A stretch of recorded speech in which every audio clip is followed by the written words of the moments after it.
Hermanos, buenas tardes, ¿cómo están? Los extrañamos. Con algunos estuvimos hablando esta semana, mandando mensajes. Los queremos, los extrañamos. Lolo anda por ahí. La está volviendo loca Merce, que nos dio este tiempo también para poder grabar el video y poder comentar un poco de la palabra. ¿Se acuerdan que estamos viendo Apocalipsis? ¿Se acuerdan que estamos viendo los mensajes a las iglesias? ¿Sí? Hoy nos toca Sardis, o nos tocaba el jueves Sardis. Queremos grabarlo, queríamos mandarlo y que no se pierda esto. Lo vamos a subir al canal de Facebook, así queda disponible para cuando lo quieran ver. Oramos y empezamos. Padre Celestial, Dios bendito, gracias Señor por este momento, gracias por mis hermanos, que tú les cuides, que tú les guardes, les acompañes. Señor, estés con ellos, bendiciendo sus vidas, enriqueciéndolos a través de tu palabra. Gracias por este momento, dejamos todo en tus manos en el nombre de Cristo Jesús. Amén. Qué momento para leer la palabra de Dios, ¿eh? Qué momento para buscar de Dios ahora más que nunca. Pero ahora más que nunca no por nuestras necesidades, sino por lo que las almas necesitan. Ahora es cuando el mundo necesita más de Dios. Miren, tengo un desafío, le voy a mostrar para que vean. Son 19:28, ¿sí? Mi esposa me dijo que lo tengo que hacer en 30 minutos esto, porque si no, no tiene espacio el celular. Así que vamos a hacerlo lo más dinámico posible. Vamos a estudiar de la palabra del Señor. Seguramente mucho va a quedar en ustedes, en volver a releer el versículo y sacarle más provecho, pero que el Señor nos hable, que el Señor nos mueva a trabajar y a obrar para Él. Dice el capítulo 3, versículo 1 de Apocalipsis, dice: escribe el ángel a la iglesia en Sardis, el que tiene los 7 espíritus de Dios y las 7 estrellas, dice esto: yo conozco tus obras, que tienen nombre que vives y estás muerto. Sé vigilante y afirma las otras cosas que están para morir, porque no he hallado tus obras perfectas delante de Dios. Acuérdate pues de lo que has recibido y oído, y guárdalo y arrepiéntete, pues si no velas, vendré sobre ti como ladrón y no sabrás a qué hora vendré sobre ti. Pero tienes unas pocas personas en Sardis que no han manchado sus vestiduras y andarán conmigo en vestiduras blancas, porque son dignas. El que venciere será vestido con vestiduras blancas, y no borraré su nombre del libro de la vida, y confesaré su nombre delante de mi Padre y delante de sus ángeles. Primer versículo. Dice: escribe el ángel de la iglesia en Sardis, el que tiene. Cuando habla del que tiene, habla de la soberanía, habla de lo que el Señor es, habla de lo que el Señor controla. Todo está bajo su poder, todo está bajo su dominio. Los 7 espíritus, aquellos que eran mensajeros de las iglesias, los 7 ángeles, ¿sí?, que son aquellos que reciben la carta y lo traducen, pero también los 7 candeleros, la iglesia, el testimonio. El Señor está en control de todas las cosas, todo está en su mano, nada se puede arrebatar de Él. Él conoce todas las cosas. Por eso tal vez sea que lo primero que le dice a la iglesia, aparte de que Él tiene el control, es que dice que Él conoce a la iglesia. Miren, nadie le va a contar al Señor lo que la iglesia es. Dice: yo conozco tus obras, conozco lo que sos, conozco lo que querés mostrar, pero conozco lo que sos en la intimidad. Dice el versículo: conozco tus obras, que tiene nombre de que vives, pero estás muerta. Que tiene nombre de que vives, de que estás, de que crees que estás trabajando para Dios, pero estás muerta. Porque en el fondo hay algo que Dios sabe y Dios nos quiere mostrar. Miren, hay una diferencia entre las iglesias que yo pensaba hoy. Qué distinto una iglesia que digan: ¿cómo se llama la iglesia? ¿Cómo se llama la iglesia donde se trabaja por los pobres? ¿Cómo se llama la iglesia donde hacen predicación del evangelio? ¿Cómo se llama la iglesia que atienden a los chicos y a las familias? ¿Cómo se llama la iglesia que reparte ropa? ¿Cómo se llama la iglesia que está a disposición de las almas? Qué distinto sería, ¿cómo se llamaba esa iglesia? Que alguien no tenga en cuenta un testimonio, que alguien se vaya olvidando de que hay un testimonio en cierto lugar. El Señor sabe que tienes nombre, que estás viva, pero estás muerta. ¿Qué estados totalmente distintos? La vida y la muerte. La vida, la fuerza, el trabajo, la voluntad, el esfuerzo. La muerte, la quietud. Sin desarrollo, sin expectativa. A veces esto nos lleva al pecado, el pecado que hay adentro. Fíjense en 1 Timoteo capítulo 5, hablando de las viudas. 1 Timoteo capítulo 5, versículo 6. capítulo 5, versículo 6. Pero la que se entrega a los placeres viviendo está muerta. Acá habla de las viudas, habla de aquellas que había que mantener, aquellas que tenían que dar buen testimonio, aquellas que tenían que comportarse, pero habla de aquellas que no se comportan. Habla de, en este caso, de las viudas que se entregan a sus placeres. Qué terrible sería que en la iglesia, en la vida de la iglesia, de las personas, nos estemos entregando a placeres. A veces no solamente llevado a placeres sexuales, a veces son deseos del corazón. ¿Sí? Cuando algo se priorice antes que Dios, cuando algo sea más importante en mi vida que Dios, placeres. A veces es la televisión, a veces es el internet, a veces es el fútbol, a veces es la familia. Placeres, cosas que me satisfacen, me están satisfaciendo más que Dios.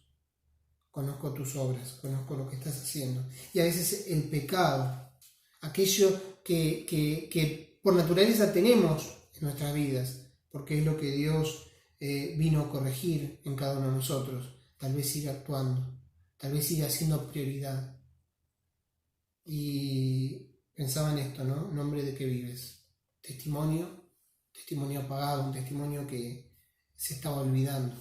Dice el versículo 2, sé vigilante, y afirma las otras cosas que están por morir. Sé vigilante y afirma las otras cosas que están por morir, porque no he hallado tus obras perfectas delante de Dios. Y quiero empezar de atrás para adelante. Dios es perfecto. Y las obras no las espera a la mitad. Las obras no las espera más o menos. Las obras no las espera a lo que el mundo o mi pensamiento quiera. Las obras las quiere como Él las quiere. Porque dice que las obras no están perfectas delante de Dios. Dios Padre. No dice el Señor delante de mí no las haya perfectas. Dios está examinando las obras y el trabajo de cada iglesia. Y Él pone, y por decirlo de una manera, un puntaje. Él pone una puntuación. Y acá no hay lugar para el más o menos. Acá no hay lugar para el satisfactorio o más o menos satisfactorio. Acá está el lugar para el excelente. Porque es Dios el que está atrás mirando. Entonces las obras que se hagan para Dios tienen que ser perfectas. Lo primero que dice es, sé vigilante. Vamos a ir a Mateo capítulo 26, versículo 41. Mateo 26, 41. Dice así. Velad y orad para que no entréis en tentación. El espíritu a la verdad está dispuesto, pero la carne es débil. El Señor decía, sé vigilante. Sé vigilante de las cosas que estás haciendo. Sé vigilante de las cosas que estás desarrollando para Dios. ¿Saben por qué? Porque esta iglesia tiene una tendencia. Hoy se habla mucho de aplanar la curva, ¿sí? Se habla mucho de un gráfico. Y ese gráfico lo que se quiere, ¿sí? En el caso del coronavirus, es que en el tiempo la gente se contagie lo menos posible para que los recursos alcancen. ¿Saben que esta iglesia también tenía un gráfico? El gráfico venía en picada. Venía muriendo. Por eso el Señor dice, sé vigilante, mirá, hasta acá llegaste, estás bajando, se está decayendo. Tenés que fijarte en el gráfico, fíjate lo que está pasando, sé vigilante. Sé vigilante porque hay cosas que están bien, hay cosas que se están haciendo bien para Dios, pero son las menos. Dice el versículo, y afirma las otras cosas que están para morir. Ojo, en ese gráfico que tendía a desaparecer, la obra del Señor tendía a desaparecer. Seamos vigilantes en las cosas que se están haciendo. A veces pensamos que las pequeñas cosas no se ven en una iglesia, las pequeñas tareas, las pequeñas obras. Pero a veces las pequeñas tareas y las pequeñas obras, en este caso, era el 100% de la iglesia. Las pocas personas, después lo vamos a ver, que trabajaban, eran el 100% de la iglesia. Eran el total del testimonio de Dios en Sardis. A veces lo poco que se haga, pero en perfección, es mucho para Dios. Y le decía, fíjate las pocas cosas que tenés, las que están para morir. Pensando en la iglesia, velad y orad. El Señor sabía el enemigo que tenemos. El Señor sabía el enemigo que hay en cada una de nuestras vidas. En la carne, el mundo, Satanás, todos atacaban una iglesia. Todos atacaban la iglesia de Sardis. Pero ¿saben qué? En este caso, si nosotros analizamos, era una iglesia que no necesitaba ser atacada. Una iglesia que no necesitaba tener nadie que lo ataque. Una iglesia que estaba muriendo. Seguramente aquellos que trabajaban eran atacados, pero muchos no. ¿Saben por qué? Porque ¿para qué atacar una iglesia que está muerta? Satanás se preocupa con una iglesia activa y ahí va a trabajar. Pero la mayoría, o en el gráfico o en la visión general, esta iglesia estaba decayendo. Por eso el Señor dice: en las pequeñas cosas, velad, estate atento, fíjate, que no se te escapen, porque a veces las pequeñas cosas, las pequeñas actitudes, las pequeñas obras, las pequeñas cosas que hacemos para el Señor, en este caso eran el 100%. Y el Señor mismo dice: velad, velad, el Espíritu está dispuesto. El Espíritu dentro nuestro trata de buscar de Dios cada día, pero la carne trata de tirarnos para atrás, de hacernos caer. ¿Saben qué?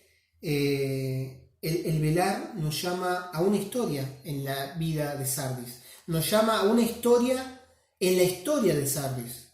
Sardis era una iglesia que estaba en un monte, en lo más alto. Era un lugar fortificado, nadie llegaba, había un solo camino para llegar. Y en ese camino había guardias, o sea que uno no podía llegar fácilmente. Prácticamente no podía penetrar hacia ese lugar. ¿Saben cómo fueron las únicas 2 veces que Sardis cayó en manos de enemigos? Se durmió la guardia. Los que tenían que vigilar se durmieron. Entonces vinieron otros pueblos y los tomaron. Y fueron prisioneros, y fueron cautivos, y tuvieron dolor, y tuvieron sufrimiento, y perdieron cosas, porque la guardia se durmió. Cuánto llamaba la reflexión de esa iglesia lo que el Señor decía: velad, sé vigilante, no te duermas. Hay cosas que están pasando en este mundo que nos llama a despertar en la pasión del trabajo para el Señor. Este es el Dios que nos está llamando a trabajar para Él. Dice el versículo: sé vigilante y afirma las otras cosas que están para morir. Cuando el Señor quiere que mi iglesia sea luz, realmente sea la que ilumine en el barrio, en la sociedad, en las familias. Ojo, esta guardia o este pueblo se durmió porque la guardia se durmió. Este pueblo fue atacado y fue devastado porque la guardia se durmió. Que el Señor nos llame a ser vigilantes, que el Señor nos ayude a entender cuán importante es ser vigilante. Versículo 3: acuérdate pues de lo que has recibido y oído, y guárdalo y arrepiéntete. Muchas iglesias pierden el interés en la Biblia y en sus verdades. Y cuando hablamos de la Biblia hablamos de lo que conseguimos para Dios, lo que Dios va produciendo en nuestra vida, lo que Dios va desarrollando en cada una de nuestras vidas. En algún punto, todo lo que esta iglesia en un principio había desarrollado con Dios, se lo había olvidado. Hace un par de días buscábamos ordenar la casa, arreglar un par de cosas, buscábamos un destornillador. Y el destornillador es una herramienta de trabajo. Y no sabíamos dónde estaba, y buscamos por acá, buscamos por allá, revolvimos la casa hasta que lo encontramos. Es una herramienta de trabajo. Ahora, ¿qué hacemos con esa herramienta de trabajo? La guardamos. ¿Por qué? Porque la vamos a volver a necesitar. Y tal vez en estos momentos se necesitaba más que nunca de Dios. Y dice la palabra 3 cosas. Lo que has recibido y oído, guárdalo. Aquello que está en tu mente y está en tu corazón, aquello que Dios puso en tu vida. Si querés andar atrás en tu vida cristiana, acordate de lo que Dios hizo en tu vida cuando aceptaste a Cristo. Pero si querés ir un poco más adelante, acordate cuando tenías ese primer amor, que Éfeso ya no tenía, ¿se acuerdan? Había dejado su primer amor. Acordate cuando tenías ese primer amor de que hablaba de Cristo, de que trabajabas para Él, de que querías servirle y adorarle. Pero si te vas un poco más adelante, vas a ver iglesias que eran atacadas constantemente por el enemigo porque querían trabajar para el Señor. Esta iglesia había perdido eso. Por eso le dice el versículo: acordate de las cosas que has vivido, acordate de lo que oíste, acordate de lo que viviste, acordate de lo que has oído y lo que has recibido. Lo que hemos recibido está en el corazón, está en la mente. Pasa que a veces hay que ir a buscarlo. Ir a buscarlo demanda sacar otras cosas para volver a reflotar lo que Dios hizo en nuestra vida. Y fíjense en esto, guárdalo. El destornillador, mañana tengo que hacer otra cosa, ¿dónde está? Ahí tenemos que volver a revisar todo. Guárdalo. Lo vas a necesitar. Lo necesitas para trabajar cada día. El aliento del cristiano cada día trabajar en lo que Dios ya va haciendo cada día con él, lo que hace con cada uno de nosotros. Y el tercero dice, arrepiéntete. Mire cuánto tiempo se perdió. Cuánto tiempo se perdió en no darle caso al Señor. Cuánto tiempo se perdió en hacer lo que yo quería. Cuánto tiempo se perdió cuando se durmió en la guardia. Cuánta pérdida hubo. Sin embargo, el Señor dice, arrepiéntete. El tiempo perdido, Señor, ¿cuánto perdí? Te pido perdón, porque era tiempo que era tuyo. Dice esto, pues si no velas, vendré sobre ti como ladrón y no sabrás a qué hora vendré sobre ti. Voy a poner dos pensamientos. Por lo menos el primero que tuve yo es, ¿qué pasaría si el Señor viniera como ladrón? ¿Y qué hace el ladrón? El ladrón quita. Fíjense en esta iglesia. Tenía muy poco. Le quedaba muy poco. Lo que hacía, Dios le decía, mirá, pareciera que estás muerta. Las cosas que vas haciendo van muriendo y te quedan pocas. Fíjense si el Señor viniera y sacara eso poco que queda. El primer pensamiento, ¿qué pasaría en un testimonio? Si el Señor tomara ese testimonio y lo sacara. ¿Qué pasaría si no pudiéramos predicar del Evangelio, si no pudiéramos actuar como actuó Cristo, demostrar su amor? El segundo pensamiento es el arrebatamiento. No sabemos cuándo va a volver el Señor, porque dice que va a venir como ladrón. Y no sabemos la hora en la que el Señor va a volver. ¿Y qué vamos a tener para Él? Hay un coro que dice, tendré manos vacías para ti. Cuando vengas, oh Cristo, tú por mí, cada día enséñame y así tu amor proclamaré. Y con gozo mis manos llenaré. ¿Qué vamos a tener en las manos para darle al Señor cuando venga? Porque no lo puedo calcular, porque no lo sé, porque viene como ladrón. Viene a buscarnos porque somos su iglesia, pero ¿qué voy a tener para darle? Eso tal vez nos lleve a la reflexión. Versículo 4 dice, pero tienes unas pocas personas en Sardis que no han manchado sus vestiduras y andarán conmigo en vestiduras blancas porque son dignas. Quiero pensar en esto. Dice el versículo, porque tienes. Miren, el Señor sabe todas las cosas en la iglesia, sabe que faltaban. Les estaba declarando todas las cosas que estaban mal, pero el Señor sabe las cosas que tiene. El Señor sabe las cosas que tiene la iglesia, que todavía alaban su nombre, que todavía adoran su nombre, que todavía son de testimonio. Y esta iglesia todavía tenía cosas, y el Señor lo sabía, y remarcaba lo que tenía. Remarcaba lo que la iglesia tenía. Lo tienes. ¿Saben qué? Mire, el Señor sabe las obras. ¿Se acuerdan en Éfeso? El Señor veía las obras de Éfeso y de la gente, cómo trabajaba, pero también sabía que habían perdido el primer amor. Esto es todo al revés. Saben que no hacían obras, saben que lo que hacía no era para el Señor o no se manifestaba su nombre, pero sabían lo que todavía tenía. Y lo que todavía tenía eran personas. Miren, la iglesia no está conformada por bancos, por púlpitos, por instrumentos, por decoración. La iglesia son las personas. Y Dios identifica a las personas. Y dice, mira, de entre todos hay algunas, las que estoy viendo, las que conozco, las que sigo, las que veo, los que están haciendo por mí. Esas pocas. Me ponía a pensar en esto, ¿no? El Señor Jesús, mirando los campos, dice, los campos están listos para la siega. Pero dice, los obreros son pocos. El Señor se identificaba la falta de obreros para el trabajo. El Señor identificaba la falta de mano de obra. Pero veía que el trabajo era mucho. Quiera Dios que la iglesia esté mirando lo mismo que el Señor. Rogad pues al Señor de la mies.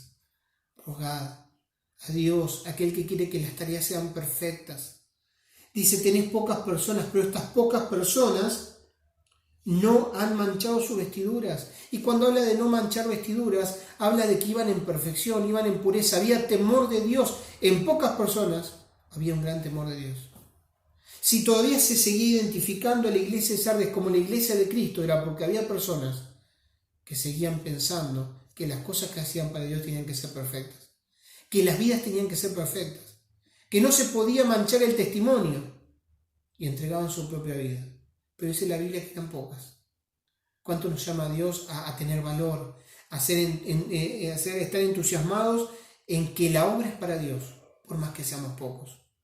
Nuestra iglesia, nuestra congregación no es de muchas personas. ¿Cuánto el Señor nos llama a entender que pocos, pero buenos, pero que trabajen para Él, pero que empiecen a hacer las cosas perfectas, Dios lo está viendo? El Señor lo valora, el Señor lo destaca. Dice esto, andarán conmigo en vestiduras blancas, y fijen esto, porque son dignas. Qué palabra del Señor para con los hombres, para con un hombre, una mujer pecadora, pecador, para alguien que ha venido de la muerte a la vida, para alguien que estuvo refregándose en el pecado de este mundo, y Dios lo ha salvado, y Dios lo ha levantado y le ha dado una nueva vida. No solamente destaca eso, sino que dice que son dignas. Claro, nada digno había en nosotros. Todo fue por el Señor Jesús. Todo lo que podemos ver en las vestiduras que recibimos es gracias al Señor Jesús. En este versículo pensamos en Israel. Siempre va a haber fieles en Israel. Siempre hubieron fieles en Israel. Y siempre lo habrá. Hasta el final incluso habrá personas fieles. El pueblo escogido de Dios.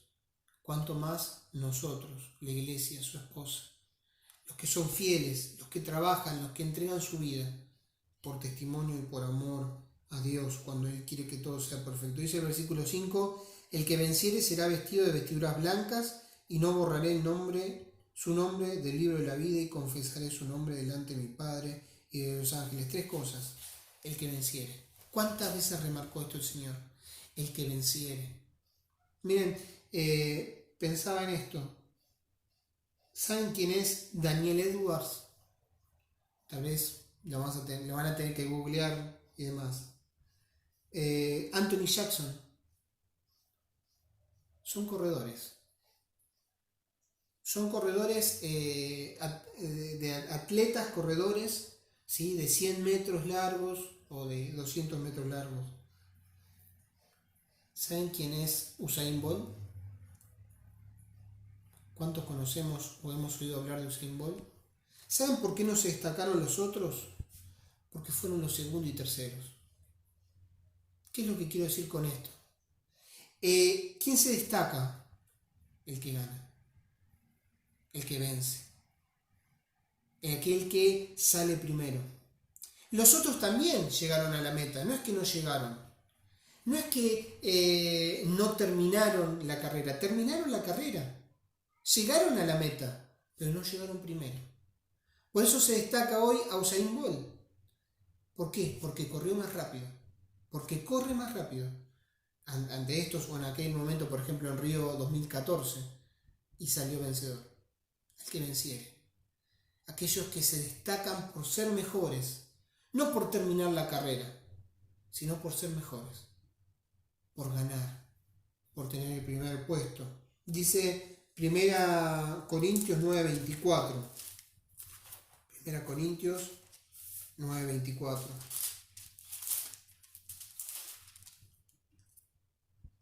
¿No sabéis que los que corren en el estadio, todos a la verdad corren, pero uno solo se lleva el premio? Corred de tal manera que lo obtengáis. Al que venciere. El Señor está esperando que seas un vencedor. El Señor está esperando no que llegues al final de la carrera, que llegues como el primero. Que cuando se tenga que recordar el segundo y el tercero, sí, llegaron al final. Pero ¿quién se destacó? El que llegó primero. Dice el versículo, corred de tal manera que lo obtengáis. Ese tiene que ser la vida del cristiano. Esa tiene que ser la vida del Hijo de Dios, el que venciere. Cuánto el Señor nos anima a ser vencedores. Dice la palabra que somos más que vencedores por medio de aquel que nos amó, por medio del Señor Jesucristo. El triunfo a través de la sangre de Cristo. Él nos dio el triunfo. Él nos hizo vencedores. Él es aquel que nos posibilita trabajar por un motivo, y es agradarle, y es hacer las cosas lo mejor posible por Él. Lo segundo que dice es, será vestido con vestiduras blancas. La provisión del Señor. Dos diferencias en la eternidad. Una persona que aceptó a Cristo en el cielo, en la presencia de Dios. El que rechazó en el infierno.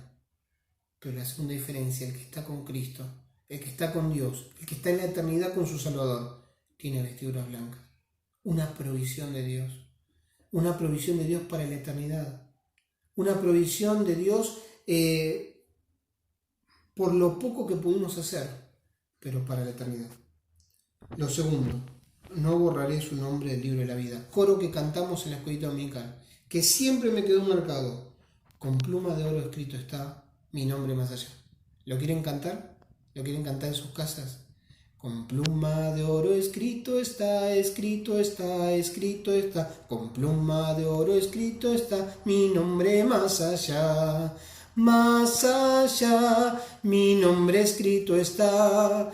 Más allá, mi nombre escrito está. Con pluma de oro escrito está, escrito está, escrito está. Con pluma de oro escrito está mi nombre más allá. Gracias, Señor, porque has escrito nuestros nombres. Y fíjense que esto no habla de borrar, esto no habla de que alguien pueda ser borrado del libro de la vida. Está hablando de aquel que fue escrito en el libro de la vida a través de lo que creyó en Cristo, nunca va a ser borrado. Está dando esa seguridad, porque a los que vencen, aquellos que llegan, aquellos que han vencido para Cristo, son escritos en el libro de vida. Y el Señor nos tiene anotados. Estamos anotados en su presencia y jamás olvidará. Lo tercero, la confesión. Dice, lo confesaré delante de mi Padre. La presentación. ¿Quién seremos nosotros en la eternidad? Me imagino al Señor Jesús presentándonos al Padre, a los ángeles. Por Él morí, por Él di mi vida. Y Él está por la eternidad conmigo. El Señor, mostrando los libros, cuando veamos esto un poco más adelante en Apocalipsis, dice que todos los libros fueron abiertos, todos los que van a tener que dar testimonio de lo que pasó en sus vidas. Y dice, y otro libro fue abierto, el libro de la vida, y el que no se halló inscrito. Pero para ese tiempo, nuestros nombres ya van a estar grabados, nuestros nombres van a estar escritos. Nadie puede borrar nuestros nombres. Cuánto nos llama a trabajar y a vencer para el Señor. Y el Señor confesará nuestro nombre. ¿Quién es el que está anotado acá? Está anotado y va a confesarlo delante de Dios y delante de los ángeles. Cuánto se va a destacar la cruz de Cristo para la salvación de nuestras vidas. Hermanos, los queremos, ¿sí? Deseamos que Dios les bendiga grandemente. Seguimos orando por el testimonio, seguimos orando por la iglesia, seguimos orando por nosotros. Los queremos, los extrañamos, y que sea un tiempo de reflexión para pensar en lo que Dios quiere para nuestras vidas. Que Dios les bendiga.